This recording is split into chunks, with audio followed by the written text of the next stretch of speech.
beritakanlah firman.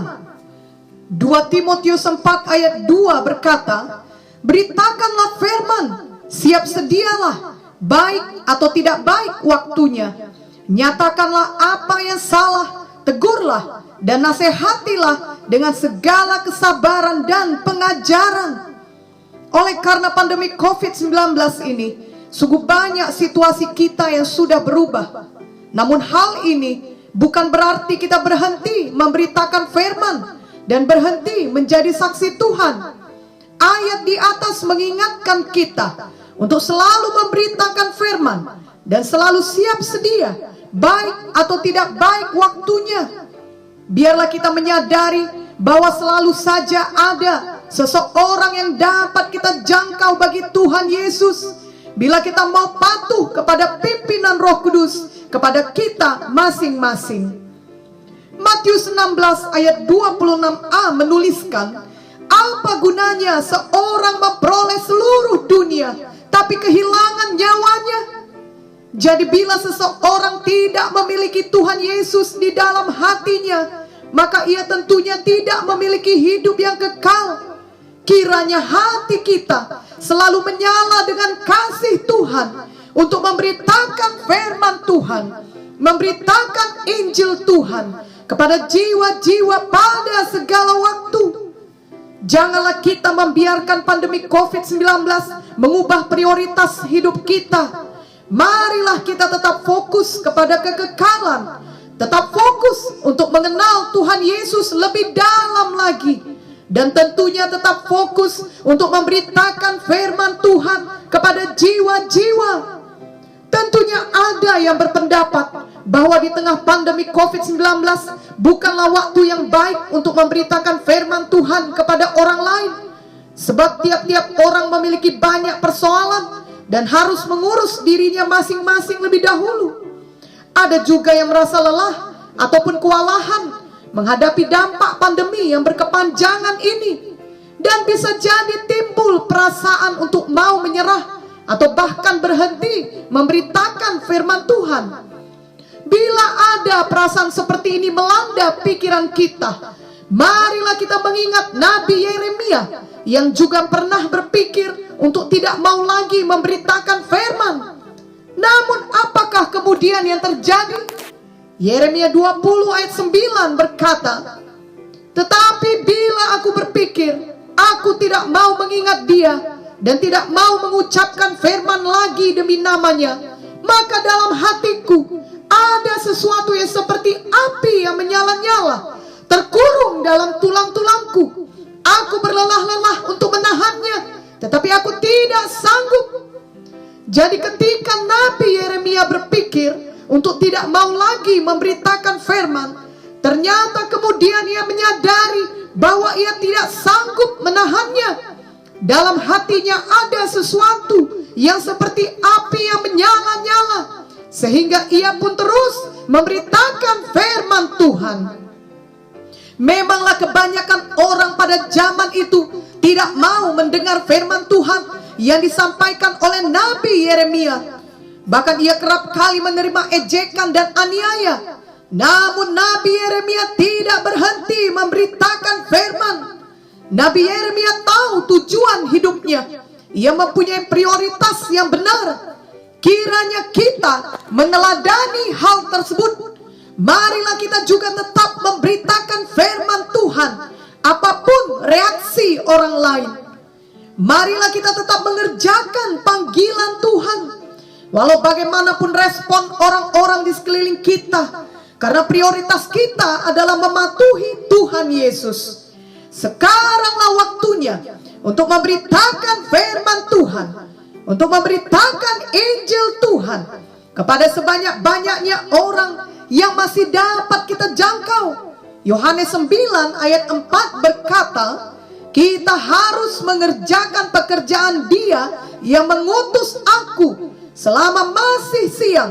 Akan datang malam di mana tidak ada seorang pun yang dapat bekerja.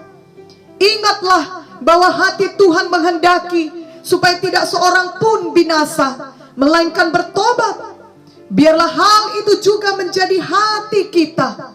2 Petrus 3 ayat 9 berkata, Tuhan tidak lalai menepati janjinya, sekalipun ada orang yang menganggapnya sebagai kelalaian, tetapi ia sabar terhadap kamu, karena ia menghendaki supaya jangan ada yang binasa, melainkan supaya semua orang berbalik dan bertobat.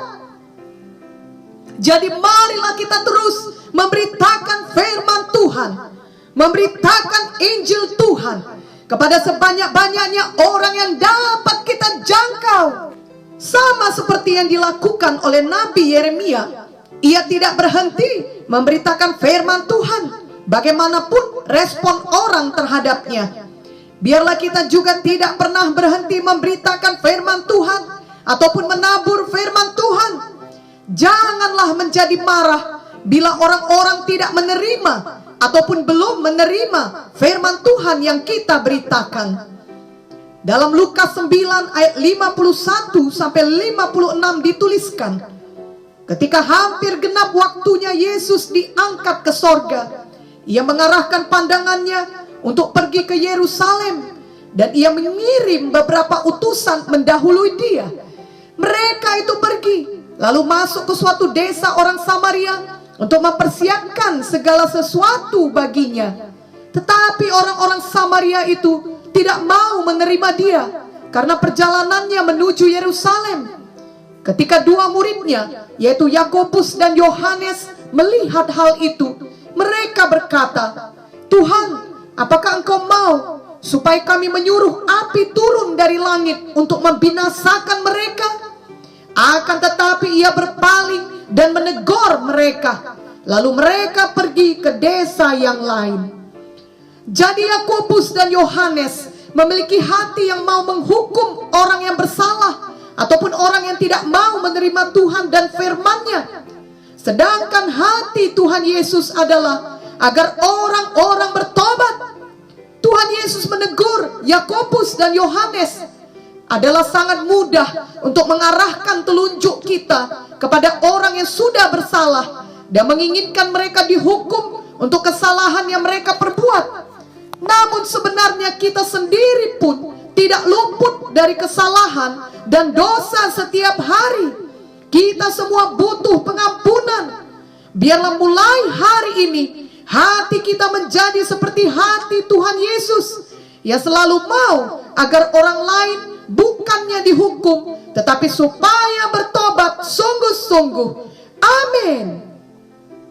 Marilah kita membaca Matius 13 ayat 24 sampai 30 dan 36 sampai 43. Yesus membentangkan suatu perumpamaan lain lagi kepada mereka, katanya, hal kerajaan sorga itu seumpama orang yang menaburkan benih yang baik di ladangnya. Tetapi pada waktu semua orang tidur, datanglah musuhnya, menaburkan benih lalang di antara gandum itu, lalu pergi. Ketika gandum itu tumbuh dan mulai berbulir, nampak jugalah lalang itu. Maka datanglah hamba-hamba Tuan ladang itu kepadanya dan berkata, Tuan, bukankah benih baik yang Tuan taburkan di ladang Tuan? Dari manakah lalang itu? Jawab Tuan itu, seorang musuh yang melakukannya. Lalu berkatalah hamba-hamba itu kepadanya, jadi maukah Tuan supaya kami pergi mencabut lalang itu? Tetapi ia berkata, jangan, sebab mungkin gandum itu ikut tercabut pada waktu kamu mencabut lalang itu. Biarkanlah keduanya tumbuh bersama sampai waktu menuai. Pada waktu itu aku akan berkata kepada para penuai, kumpulkanlah dahulu lalang itu dan ikatlah berberkas-berkas untuk dibakar. Kemudian kumpulkanlah gandum itu ke dalam lumbungku. Maka Yesus pun meninggalkan orang banyak itu, lalu pulang. Murid-muridnya datang dan berkata kepadanya, jelaskanlah kepada kami perumpamaan tentang lalang di ladang itu. Ia menjawab, katanya, orang yang menaburkan benih baik ialah anak manusia. Ladang ialah dunia. Benih yang baik itu anak-anak kerajaan, dan lalang anak-anak si jahat. Musuh yang menaburkan benih lalang ialah iblis. Waktu menuai ialah akhir zaman, dan para penuai itu malaikat. Maka seperti lalang itu dikumpulkan dan dibakar dalam api, demikian juga pada akhir zaman Anak Manusia akan menyuruh malaikat-malaikatnya, dan mereka akan mengumpulkan segala sesuatu yang menyesatkan dan semua orang yang melakukan kejahatan dari dalam kerajaannya. Semuanya akan dicampakkan ke dalam dapur api. Di sanalah akan terdapat ratapan dan kertakan gigi. Pada waktu itulah orang-orang benar akan bercahaya seperti matahari dalam kerajaan Bapa mereka. Siapa bertelinga, hendaklah ia mendengar. Sekarang ini Tuhan sudah mengutus kita anak-anaknya untuk menabur benih yang baik, yakni firman Tuhan. Perintah agung bagi kita sangat jelas, dituliskan dalam Markus 16 ayat 15 sampai 16. Pergilah ke seluruh dunia, beritakanlah Injil kepada segala makhluk. Siapa yang percaya dan dibaptis akan diselamatkan, tetapi siapa yang tidak percaya akan dihukum. Dan juga dalam Matius 28 ayat 19 sampai 20. Karena itu pergilah, jadikanlah semua bangsa muridku, dan baptislah mereka dalam nama Bapa dan Anak dan Roh Kudus, dan ajarlah mereka melakukan segala sesuatu yang telah kuperintahkan kepadamu. Dan ketahuilah, aku menyertai kamu senantiasa sampai kepada akhir zaman. Sepanjang zaman tentunya sudah banyak orang yang mendengarkan firman Tuhan yang ditaburkan, dan mereka itu adalah gandum atau tuaian yang baik. Namun kita harus ingat bahwa ada juga iblis yang menabur benih lalang. Gandum dan lalang itu tumbuh bersama-sama. Janganlah kita menjadi seperti hamba-hamba dalam kisah tersebut yang fokusnya adalah untuk mencabut semua lalang yang tumbuh. Ini mirip seperti Yohanes dan Yakobus yang ingin memanggil api untuk membinasakan orang Samaria. Ingatlah bahwa fokus kita adalah untuk menabur firman Tuhan dan bukan untuk mencabut lalang.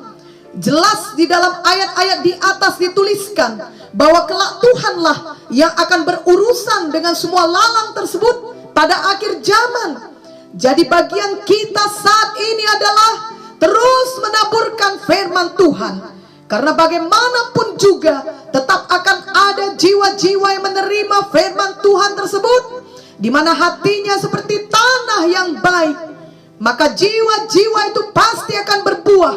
Bahkan buahnya ada yang 100 kali lipat, ada yang 60 kali lipat, ada yang 30 kali lipat. Ingatlah firman Tuhan 1 Korintus 9 ayat 16b yang berkata, celakalah aku jika aku tidak memberitakan Injil. Marilah kita semua bangun dan bangkit, tidak pernah menyerah dalam memberitakan Injil, dalam memberitakan firman Tuhan kepada jiwa-jiwa. Walaupun kita masih berada dalam keadaan pandemi COVID-19 saat ini, namun pastilah tetap ada seseorang yang dapat kita jangkau setiap hari dengan kasih Tuhan. Selalu saja ada orang yang bertanya-tanya akan kehidupan ini, yang merasa takut, bingung, khawatir, sedih, kesepian, bahkan merasa putus asa. Hanyalah kasih Tuhan Yesus yang dapat menjawab semua pertanyaan dalam hati manusia, yang dapat mengobati ketakutan, kebingungan, kekhawatiran, kesedihan, kesepian, keputusasaan, dan semua persoalan lainnya di dunia ini. Kiranya kita mau menjadi alat Tuhan untuk memberitakan kebenaran firman Tuhan yang dapat membebaskan mereka, menyelamatkan mereka, dan memberkati mereka. Walaupun masing-masing kita juga tentunya masih memiliki persoalan, namun justru di saat kita memberikan waktu kita untuk menjangkau orang lain dengan menaburkan benih firman Tuhan kepada mereka, maka kerap kali kita sendiri pun akan tertolong dan diberkati oleh firman Tuhan yang kita beritakan tersebut. karena firman Tuhan memang sungguh berkuasa.